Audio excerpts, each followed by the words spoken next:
Төмөн далайн ажилтайг Монголын бүх шоронгоор дамжуулжээ. Төмөн далайн ажилтай хэмээх хятадын эрлийн зэрэг 1980-ад оны шоронгийн хулгарууд андахгүй. Майнтын шоронд ялан дийлж явсан тэрбэр анх 15 настай байхдаа найзынхаа чихийг сэт хазаж гэмтээгээд хөөхтийн колонд очсон байна. Тэнд байхдаа гэмт хэрэг үйлдэж насанд хүрээд томчуудын шоронд очжээ. Тэгээд шоронгоос суллагдalгүй байсаар нийтдээ 33 жил ял эдэлжээ. Ажилдаа яагаад ингэж олон жил ял эдлэх болов гэвэл атман гэсэн додтголтой хүмүүстэй савл хийвэл зодтолддог. Тэднийг заавал дээлж байж салдаг байж. Дэмж учраас хэд хэдэн хүнийг худгалж гэмтээсэн байна. Тэрбээр нэг газар удаан байх юм бол ихээхэн нэр нөлөөтэй болж тогтвол засангийн удирдлага түүнийг Монголын бүх шоронгоор дамжуулжээ. Гэвч ажилдаа шинэ газар дөнгөж очиутаал зодоонуудын хийж бодлон тарьдаг байж. Манер 1978 онд Батүлзийн шоронд байхдаа тентхийн хянагч төмөр тоогоо гэгчин эхнэртэй жиг ургуулж улмаар жирэмсэн болгоод нэг гэр бүлийн хооронд бөөн бодлын хутгсан байна. Тэгээд дэглэм дээшилж майнтын чангад иржээ. Энэ дээрээ мөн л зодоонуудын хийж тухайн үеийн шоронгийн атман дашийн мунда Дорнговын Ванчиг Жамба нартаа анман үзэлцдэг байж.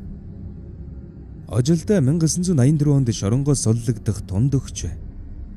Гэвч түүнийг суллагдахаас 2 хоногийн өмнө Ванчиг Жамба ажилдаа гэдэг энэ хятадын эрлизийг шоронгоос гаргаж ёстой болохгүй. Ямар нэг зодон үүсгэж ялыг нэмүүлэх хэрэгтэй байна гэж гал хамуудтан хэлсэн байна. Ер нь шоронд зодон үүсгэж хэн нэгэнд ял нэмүүлдэг бичигдээгүй хууль байдаг байж.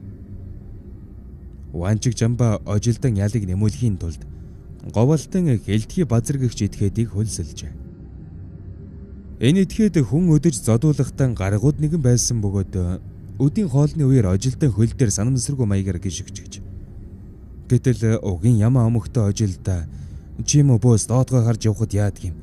Ер нь чи миний хажуугаар зөвшөөрлгүй өнгөрдөг хин юм гэд босоод ирж. Энэ үед хэлтгий базар чи намайг бөөс хинэ төрөний бөөс толгойд гарахыг чи харах уу гэд ажилдаа нөөрлөө тавхтай бандангаан цацаж орхичээ. Ажилдаа үнэхээр дэзсэнгүй. Уг нь дэсэд өнгөрсөн бол тэр 2 хоногийн дараа шорон голсолдогдох байлаа л да. Хоршоор нь дээд зэгтэн тулсан манер хэлтгий базарын өөдийн шүдийг цөм зөхөө зогсохгүй. Чихийг нь сэт хазаж цустай нь хутгаж орхисон байна. Ингээд юу нөгөө шорон голсолдогдох байх вүлээ.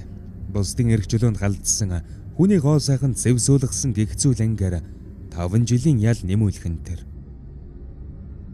Харин 1989 онд Ванчиг Жамба гяндлуулчихсан байсан бөгөөд энэ үед ажилдаа шоронгоос суллагдахдаа одоо намайг хинж хорж чадахгүй. Харин Ванчиг Жамба байсан бол намайг нэг удаа тогтоох байсан биз. Ванчиг Жамба ер нь гяндандан өөх тавилантай хүн. Би наранд гарч яваад Ванчиг Жамба гянданд нь өхүүлэх талаар төлөвлөгөө боловсруулна гэж хэлж байжээ. Гэвч Ванчиг Жамба гянданд өгөх нь байдгүй. 1990 оны үед шоронгоос суллагдаад Дөрлөх Дорнгов аймагтан очиж амьдрал зохицлож байгаад 1993 онд өвчнөр өөд болжээ.